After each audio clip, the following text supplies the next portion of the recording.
No D.D. Westbrook this fall in Norman. And of course, being a Heisman finalist as a wide receiver speaks volumes. And that's exactly what D.D. Westbrook accomplished in 2016.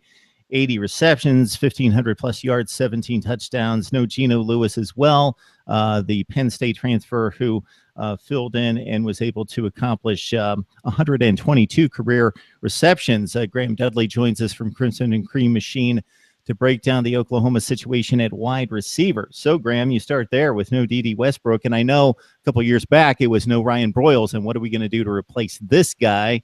And D.D. Westbrook kind of in that same mold of wide receiver. Yeah, and just last offseason it was what are we going to do to replace Sterling Shepard? And indeed, D.D. Westbrook went out and had a better season, and that was awesome to see.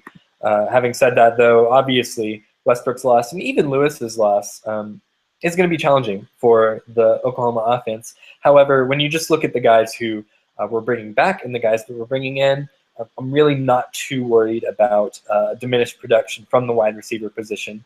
Obviously, we have guys like Mark Andrews, who has been a little hit or miss in his first couple seasons, just in terms of sometimes he drops balls that you really should reel in, but he's a 6'5", 250-pound guy that we can line up in the slot. He's really versatile. He can do tight end type responsibilities as well, and I expect him to catch a lot of passes this year.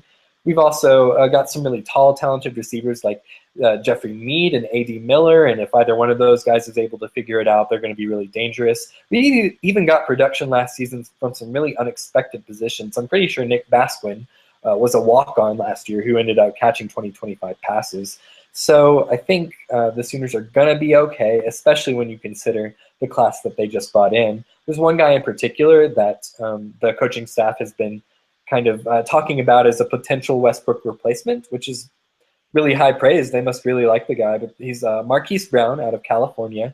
He's just a little under 6 feet, but he has just been receiving rave reviews for his speed and athleticism, and he's the kind of guy that can make a difference on day one. The Sooners also reeled in a really good group of receivers from Texas. They had one decommit in the middle of the process, but they were still able to bring in Charleston Rambo and Ceedee Lamb out of Texas. So between all those guys, I mean, I really think that the Sooners are going to be okay on the outside, even without that, almost Heisman caliber production from D.D. Westbrook. You have to excuse me a little bit there, Graham. I went into a time warp and mixed up Ryan Broyles and Sterling Shepard along my Oklahoma timeline. Of course, Sterling Shepard went to the NFL this past season and had pretty outstanding rookie campaign with the New York Giants. Yeah, you mentioned Andrews, who dropped a few, but when he hangs on to the football, made his way into the end zone 7 times last season, 7 times the year before. He's already scored 14 touchdowns through 2 years there in Norman. The other guys that you mentioned, yeah, it's not like they haven't seen the field between Basquine, Miller, and Head. You've got 7 touchdown receptions there and about 40 catches. So they have seen the field. They've been productive. It's just maintaining the consistency and the improvement, the development in regards to being the focus of a defensive secondary and being able to produce play after play after play. The lot that you brought in the 2017 class, of course, you mentioned Marquis Brown is an early enrollee, comes in with stud credentials as a 3rd-rated wide receiver in the country, a number 3-rated player out of California, and then the other guys that you mentioned as well obviously have an opportunity to work themselves into the mix. So start to finish, you look at the skill positions, quarterback, running back, wide receiver. Obviously, there are more questions than there have been the last couple of years, but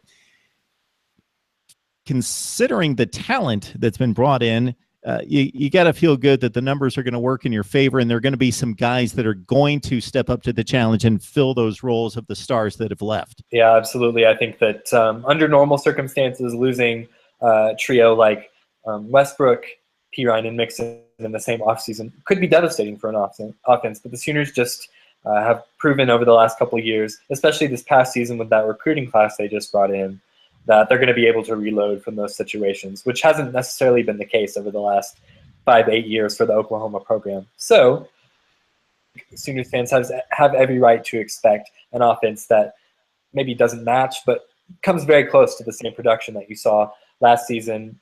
As most fans expect, it's really going to be the defense to keep an eye on. And if the Sooners can put both those things together, I think a college football playoff push is a reasonable expectation for this fan base going into the 2017 season. Yes, the reloading expectations not always met, but those remain the expectations in Norman with Oklahoma football and another great recruiting class, one of the better ones in years coming in just a few weeks ago.